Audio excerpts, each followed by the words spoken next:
Assalamualaikum warahmatullahi wabarakatuh. Kembali lagi bersama Bu Resti di mata pelajaran IPA. Untuk kelas 8, mata pelajaran IPA di semester 1 ini ada 4 bab, yaitu yang pertama sistem gerak pada makhluk hidup, yang kedua tentang gerak dan gaya, yang ketiga yaitu tentang usaha dan pesawat sederhana, yang terakhir pada semester 1 ini tentang struktur dan fungsi tumbuhan.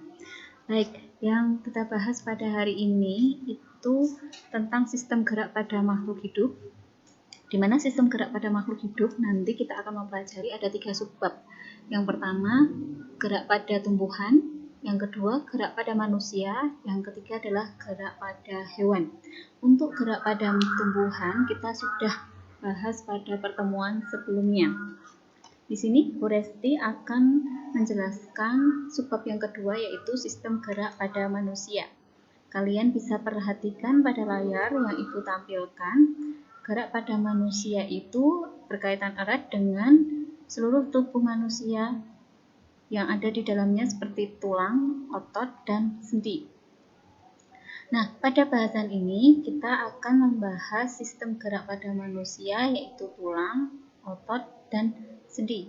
Pada video pertama ini, Ibu akan menjelaskan tulang terlebih dahulu. Perhatikan baik-baik ya, Nak.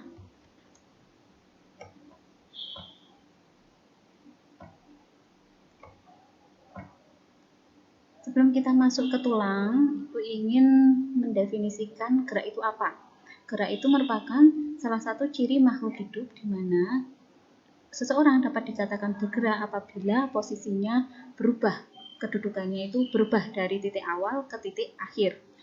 Nah, gerak pada manusia itu dimungkinkan karena adanya kerjasama antara tulang atau disebut rangka dan otot. Di mana tulang itu disebut sebagai alat gerak pasif dan otot disebut sebagai alat gerak aktif.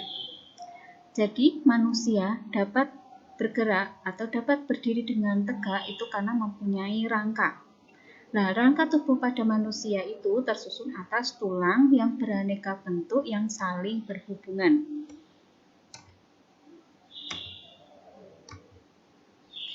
Rangka atau tulang berdasarkan letaknya terdiri dari dua, yaitu endoskeleton dan exoskeleton. Nah, endo itu dalam, skeleton itu rangka. Berarti artinya endoskeleton adalah rangka dalam. Lebih jelasnya, karena disebut rangka dalam, maka rangkanya terletak di dalam tubuh. Sedangkan exoskeleton, exo, luar, skeleton, rangka, berarti rangka luar. Artinya rangka yang terletak di luar tubuh. Contoh pada exoskeleton yaitu pada rangka hewan avertebrata, hewan tidak bertulang belakang. Contohnya arthropoda dan moluska. Kemudian lanjut. Nah, ini bisa kalian perhatikan gambar tulang pada manusia, rangkanya seperti ini, dari kepala sampai ujung kaki. Nah, bayangkan anak-anak apa yang terjadi bila kalian tidak mempunyai rangka. Pasti kalian tidak bisa berdiri dengan tegak ya. Oke, lanjut. Penjelasan selanjutnya yaitu karena tulang tadi berfungsi sebagai salah satunya untuk bergerak, fungsi tulang yang lain yaitu sebagai alat gerak pasif, penyangga dan pemberi bentuk tubuh, pelindung organ-organ vital atau organ bagian dalam seperti otak, jantung, dan paru-paru, tempat melekatnya otot, tempat pembentukan sel darah, tempat penimbunan kalsium, fosfor, mineral, dan lainnya, dan sebagai pembentuk komponen imunologis, yaitu kekebalan tubuh. Selanjutnya, rangka pada manusia itu terdiri atas apa saja? Tulang keras, tulang rawan, ikat sendi, atau ligamen. Nah, kenapa rangka manusia itu digolongkan ke dalam endoskeleton? Karena letaknya yang ada di dalam tubuh yang terbungkus oleh otot dan kulit. Jadi, rangka yang dimiliki oleh manusia terdapat di dalam tubuh sehingga disebut rangka dalam atau endoskeleton. Ingat, endo dalam, skeleton rangka, jadi rangka dalam. Kemudian, apakah tadi perbedaan antara tulang rawan dan tulang keras Nah, tulang rawan dan tulang keras itu bedanya, kalau tulang rawan itu banyak mengandung zat perekat dan sedikit zat kapur. Sedangkan untuk tulang keras itu mengandung banyak sekali zat kapur, misalnya kalsium karbonat dan kalsium fosfat, serta sedikit zat perekat. Terus tulang rawan memiliki saluran Havertz, kalau tulang keras tidak memiliki saluran Havertz. Kemudian tulang rawan itu contohnya pada bayi, karena disebut rawan, jadi mudah ditekan-tekan, sehingga tulang pada bayi itu termasuk tulang rawan. Pada cuping hidung, cuping telinga, dan persendian tulang yang merupakan contoh tulang rawan. Untuk tulang keras itu bisa kalian jumpai pada seluruh tulang pada orang dewasa. Maaf, Bu Resti ulangi, dapat kalian jumpai pada seluruh tulang orang dewasa. Kemudian, sudah disebutkan tadi, tulang itu bermacam-macam bentuknya. Macam-macam tulang berdasarkan bentuknya itu ada 3. Yang pertama tulang pipa, yang kedua tulang pipih, yang ketiga tulang pendek. Tulang pipa itu adalah tulang yang memiliki karakteristik berbentuk tabung, berongga, dan memanjang. Bentuknya hampir mirip dengan pipa. Nah, tulang pipa ini terdiri dari 3 bagian, yaitu epifisis, diafisis, dan cakra epifisis. Contoh tulang pipa itu pada lengan atas, tulang hasta, tulang pengumpil, tulang kering, tulang betis pada kaki, tulang telapak tangan, tulang ruas jari kaki, dan tulang ruas jari tangan, serta tulang selangka. Lanjut, tulang pipih. Tulang pipih merupakan tulang yang berbentuk lempengan pipih dan lebar, tersusun atas 2 buah lempengan, yaitu lempengan tulang kompak dan lempengan tulang spons. Contoh dari tulang pipih adalah tulang dada, tulang rusuk, tulang belikat, tulang tengkorak, tulang panggul, tulang kemaluan, atau yang disebut dengan tulang duduk. Terus tulang pendek itu apa? Tulang pendek yaitu memiliki karakteristik berbentuk seperti kubus atau bulat, berisi sumsum merah yang berfungsi sebagai tempat pembentukan sel darah merah dan sel darah putih. Terdapat pada yaitu tulang pergelangan tangan dan tulang pergelangan kaki, ruas-ruas tulang belakang, dan tulang tempurung lutut. Baik, selanjutnya yaitu bisa kalian perhatikan pada layar tulang pipih bentuknya seperti apa. Tadi kan bentuknya pipih dan melebar. Tulang pipa seperti pipa, berongga, memanjang. Tulang pendek bentuknya kubus atau bulat. Bisa dilanjutkan? Oke, selanjutnya macam-macam tulang berdasarkan matriksnya bisa kalian perhatikan pada layar. Di situ Bu Resti menampilkan tabel perbedaan tulang kompak dan tulang spons. Bisa kalian baca baik-baik ya. Selanjutnya, rangka berdasarkan tempatnya itu dibedakan menjadi 3, yaitu bagian atas tengkorak, terus kemudian tengahnya itu bagian badan, yang ketiga adalah bagian anggota gerak. Bagian anggota gerak itu dibedakan menjadi 2, yaitu anggota gerak atas dan anggota gerak bawah. Anggota gerak atas itu tangan, anggota gerak bawah itu kaki. Jadi ada 3, tengkorak, badan, dan anggota gerak. Kita bahas satu-satu dari teratas dulu, yaitu tulang tengkorak. Tulang tengkorak itu terdiri dari bagian tempurung kepala dan tulang bagian muka.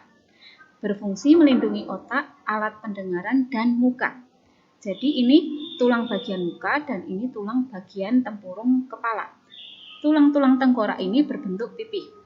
Kita ulas sedikit tentang tulang tempurung kepala. Bagian atas adalah tulang ubun-ubun. Bagian samping dahi kanan kiri ini adalah tulang pelipis. Terus ke bagian belakang adalah tulang kepala belakang. Kemudian pada tulang muka itu ada dari atas tulang dahi, jidat, tulang air mata di dekat mata, tulang hidung, tulang pipi, tulang rahang atas di atas mulut, tulang rahang bawah di bawah mulut, dan tulang lidah. Jadi lidah memiliki tulang. Lanjutnya, tulang badan. Tulang badan itu sendiri berfungsi melindungi organ yang ada di rongga badan. Contohnya melindungi jantung. tulang terdiri atas 5, yaitu tulang belakang, tulang dada, tulang rusuk, tulang gelang bahu, dan tulang gelang panggul.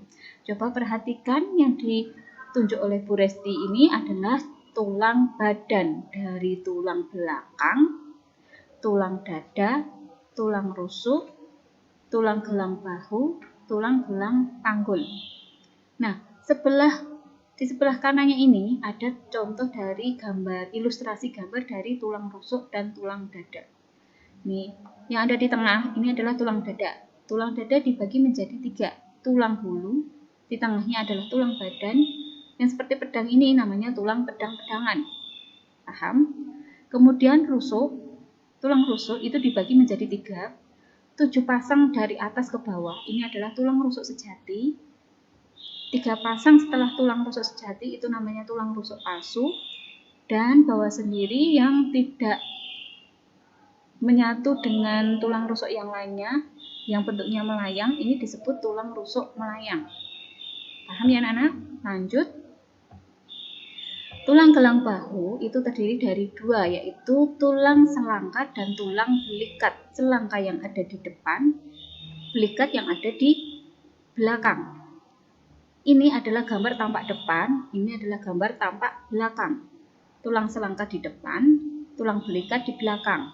Tulang belikat, tulang selangka. Paham? Kemudian tulang gelang panggul itu terdiri dari 2 buah tulang kelangkang. Ini tulang pinggul kanan kiri,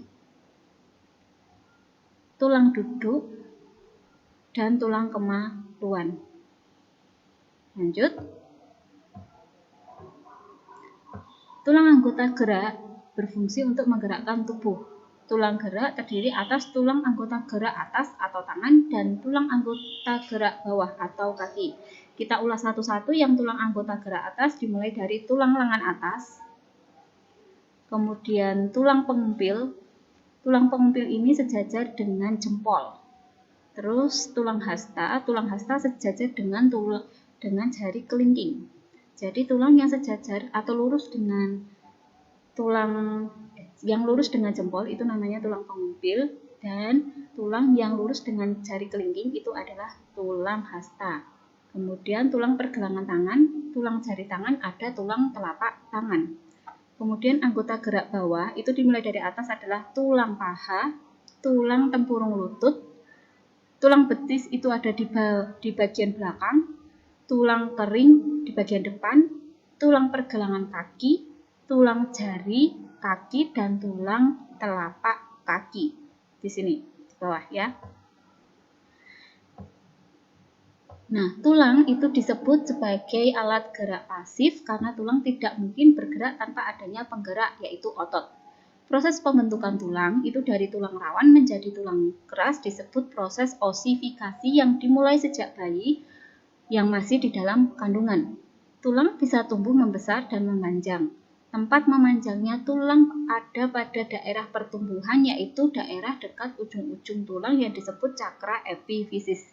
Ini adalah gambaran dari proses pembentukan tulang, dari tulang rawan menjadi tulang keras. Untuk mengetahui lebih lanjut tentang proses pembentukan tulang, kalian bisa mencari info sendiri dengan menggunakan berbagai macam sumber ya. Kalian bisa dari internet, dari buku, dari YouTube juga bisa. Kemudian untuk persendian dan otot, Ibu akan bahas pada video berikutnya yang kedua. Untuk tulang, Ibu cukupkan sekian. Terima kasih. Wassalamualaikum warahmatullahi wabarakatuh.